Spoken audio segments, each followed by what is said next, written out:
Vous l'aviez attendu, il est enfin là. Frostgrave seconde édition est disponible en français.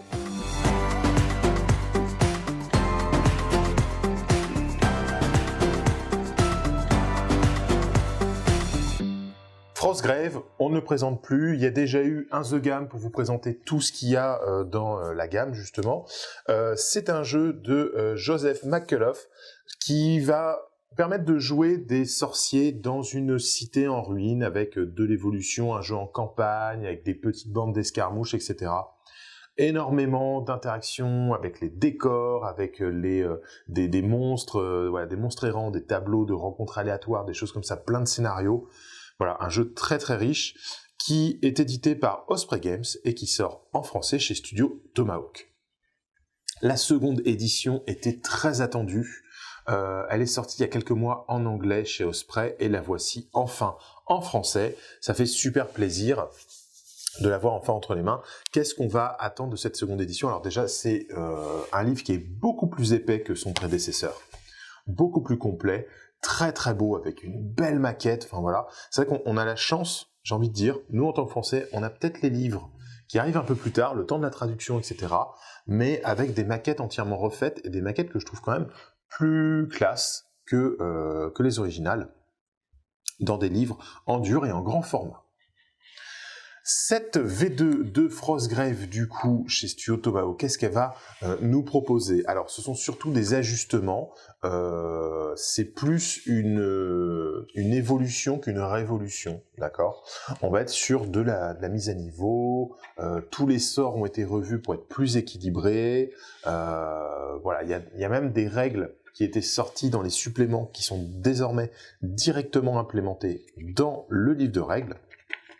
Donc voilà, on est sur un jeu plus équilibré, mieux pensé, mieux réfléchi, plus d'expérience de l'auteur aussi, hein, donc il va permettre d'avoir quelque chose de beaucoup mieux organisé, mieux présenté, etc. C'est pas un petit détail, vous allez voir, je vais vous le présenter par la suite, un petit détail que j'aimais, c'est la façon dont les informations sont organisées. Le livre de règles est beaucoup plus clair. La grande différence déjà au moment de la mise en place, ça va être le recrutement. Là, on va être désormais sur 400 pièces d'or pour recruter. L'apprenti ne coûte que 100 pièces d'or à recruter. Et du coup, on va avoir, bon, l'apprenti, autant vous dire que c'est quasiment obligatoire de le prendre, hein, mais on va avoir du coup 300 pièces d'or en fait pour recruter 8 figurines, puisqu'on est toujours limité à 10 figurines en tout, pendant le mage et son apprenti. La nouvelle particularité, c'est que les soldats vont être divisés en deux tableaux. Il va y avoir les soldats standards et les soldats spécialistes. Donc les spécialistes, on va retrouver les archers, les tireurs, ça va être un peu les mêmes. C'est ceux qui coûtent assez cher, hein, quand même. On voit que les coups en points ont été revus, avec notamment des personnages à 75, des personnages à 125, là où c'était un peu plus lissé à 60, 80, 100. Et surtout, on va avoir brigands et voleurs, les deux plus faibles caractéristiques, les deux profils de base, sont gratuits. Voilà. Sachant que les spécialistes ne peuvent représenter que jusqu'à la moitié de vos figurines de soldats. Donc vous pouvez avoir que 4 spécialistes, les 4 autres sont forcément des soldats standards. On va retrouver les équipements un peu plus riches que ce qui était avant, avec des... on retrouve les effets qu'on avait dans Ranger of Shadow Deep ou les choses comme ça, comme par exemple l'apparition du carquois qui va être important. Voilà, donc globalement, on va avoir... Alors on a des choses comme ça qui sont très utiles, des tableaux d'équipements. On va retrouver tous les équipements dans un seul et même tableau. C'est vrai qu'il y a plus de tableaux, plus de trucs comme ça, qui sont... Enfin, tout est mieux fait, mieux agencé. C'est juste ça, on est sur le même jeu, mais mieux agencé, mieux réfléchi. Voilà, toujours de superbes photos de parties en cours, des belles illustrations. Là, on a l'illustratrice Rumor qu'on avait vue sur Saga Âge de la Magie, qui là nous fait des belles illustrations, pleine page, des différents sorciers, différentes écoles de magie. Il y en a tout au long du bouquin. C'est vraiment génial, quoi. Donc voilà. Le jeu lui-même, les règles ne changent pas. Hein. C'est des choses qui sont affinées. Il y a des petites règles en plus, des petites choses comme ça, mais voilà. Par exemple, pour ceux qui suivent un peu les différentes extensions, les règles de potions sont directement dans les règles de base. Les créatures, les monstres errants ayant des capacités de tir, va y avoir le système de réaction de tir, etc., qui sont directement dans les règles de base. Voilà, donc c'est un jeu un peu plus complet. Et vous voyez encore là, les magnifiques illustrations là, de Rumor. Voilà. Donc beaucoup plus de choses et comme je dis, mieux rangé. Moi j'aime vraiment comment c'est rangé. Petit truc sympa, on va avoir des nouveaux artefacts, des nouveaux objets magiques, des nouveaux tableaux d'exploration, des trucs comme ça. Il y a plein de choses. Et va y avoir pas moins de 20 scénarios dans le livre de base. Alors, il y a au niveau des scénarios, j'avoue que moi il y a un truc qui me bloquait un peu quand j'ai commencé Frostgrave, c'est que des fois on prend un scénar, tiens on va jouer celui-là, et j'ai pas les décors qu'il faut. Bon, tant pis, on va pas jouer celui-là, on va en faire un autre. Les 10 premiers scénarios du livre de règles, il y a Cromlech qui sort des décors officiels. Donc en fait, vous avez des packs de décors correspondant aux différents scénarios. Scénario 1, scénario 2, etc. C'est des décors en MDF à assembler. Il y a parfois des petits ustensiles en résine à rajouter. Il y a des packs de décors en résine qui sont à côté aussi de petits ajouts comme ça. Et du coup, vous avez quand même les décors officiels, les dimensions, les choses comme ça qui existent chez Cromlech. Donc ça, c'est super sympa. Voilà, le vampire et la goule, là, c'est très très clair. J'aime beaucoup le travail de cette illustratrice. Voilà, donc 20 scénarios, il y a de quoi faire, il y a de quoi bien s'amuser pendant un bon moment. Et surtout, ce qui est super sympa, là il y a ça dont je suis super fan, c'est le bestiaire. Le bestiaire a été entièrement revu, les profils ont été refaits, alors pas forcément, il y a eu des petits ajustements encore une fois, hein, mais surtout ce que j'aime bien, moi ce qui me plaît, c'est la façon dont ils sont rangés. Voilà, l'organisation du bestiaire est beaucoup plus logique à mes yeux. Par exemple, on va avoir une page sur les animaux.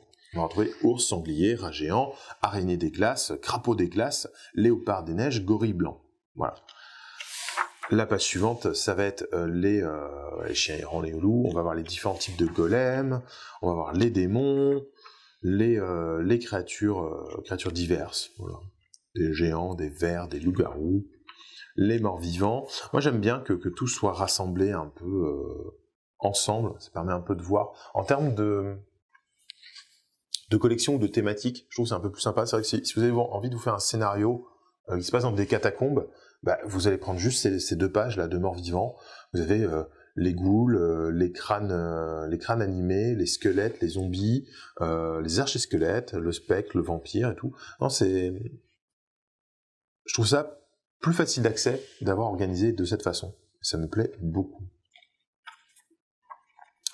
Et là, un petit truc très intéressant, ça va être comment utiliser toutes les extensions qui sont déjà sorties avec cette V2, en fait, avec cette seconde édition. Donc, en fait, vous avez... Alors déjà, je trouve ça hyper chouette. Pour quelqu'un, par exemple, qui commence maintenant Frostgrave, vous avez une présentation de qu'est-ce qu'il y a dans ce supplément. Dans le compendium de Frostgrave, qu'est-ce que je vais retrouver, quel type de règles, etc. Et modification à apporter, ça va être, voilà, qu'est-ce qu'il va y avoir comme changement. Donc ça, c'est hyper chouette si vous avez déjà toute la collection des extensions de Frostgrave, elles restent entièrement compatibles. Donc ça, c'est super chouette. Et enfin, en annexe, on va avoir les cartes de sorts, là, que vous pouvez imprimer et découper. Alors les cartes sont beaucoup plus simples qu'à l'époque. Il n'y a pas de système de couleurs ou de trucs comme ça qu'il y avait. Donc voilà, c'est beaucoup plus sobre au niveau des cartes. Petite feuille de mage et petite feuille de bande qu'on peut imprimer tranquillement, et les différentes aides de jeu. Voilà. Donc c'est un super bouquin. Moi, je suis ravi qu'il soit disponible. Merci Studio Tomahawk. Et si vous regardez cette vidéo avant le mois d'avril, sachez que Frostgrave étant précommande sur le site de Philibert, avec le lien dans la description, et voilà, et ça sortira deuxième quinzaine d'avril à peu près. Et une bonne nouvelle ne venant jamais seule, Osprey Game, en partenariat avec North Star Military Figures, nous sort une nouvelle boîte de fantassins pour Frostgrave. Donc c'est bien précisé, Frostgrave seconde édition, ce sont les spécialistes. Donc là c'est une boîte de 10 figurines qui permet d'assembler un peu tous les spécialistes, donc arbalétriers, chevaliers, templiers, etc., etc. Donc toujours du multi-kit avec toutes les options d'armes de spécialistes. Donc on va retrouver les armes à deux mains, les boucliers, arcs, arbalètes, etc. Et en termes le corps des figurines sont des figurines un peu plus habillées, on va dire. C'est moins des frusques et des vêtements, des couches de vêtements un peu déchirées, un peu abîmées. Là, ça faisait, je sais pas, la grappe soldat de Frostgrave, je trouve que fait limite un petit peu clodo. Là, c'est vraiment de l'uniforme militaire, c'est un peu plus, il y a de la cotte de maille, il y a les voilà. Donc c'est très sympa. Il y a plein d'options, comme d'hab avec les boîtes de chez North Star, plein de façons de l'assembler. Moi, j'aime bien que le corps soit d'un seul bloc et que après il y ait plein de petits équipements qu'on peut rajouter à la ceinture, des trucs comme ça.